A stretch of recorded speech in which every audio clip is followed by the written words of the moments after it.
In this video, I'm going to show you how you can transfer PDF files from your phone to your laptop without plugging in any additional cables. So here I have my PDF file open. This is just to show you, but we're going to transfer using Google Drive. So if you come to the App Store and then type in here Google Drive, you'll be able to see and download the Google Drive app.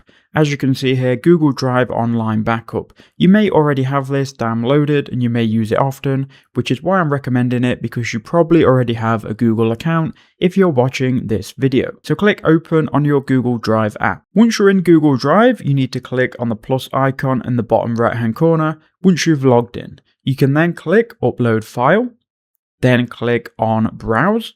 That will then open up your Google Files. If you go to Browse in the bottom right hand corner or Recents in the bottom left hand corner, you'll be able to find it. I'm going to go to Browse, and here you can see we've got doc.pdf. Now we can click on this, and we can also click any other multiple PDF files if we wanted to upload them.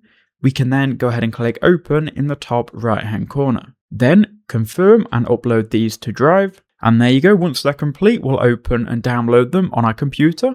Once you're on your computer, you need to again make sure you're logged into your Google account. You can then go to Google Apps in the top right hand corner of any Google product. So I'm just on Google. And we can then find Google Drive. You may have to scroll down and find it.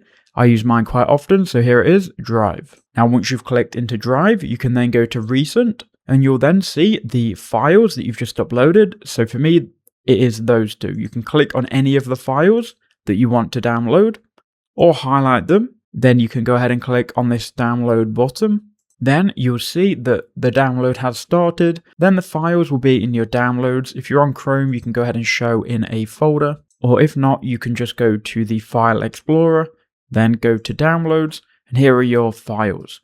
I would right click and extract all of the PDF files. And then here are your files. You can right click and copy them and move them to anywhere on your computer. I'm going to put mine on my desktop.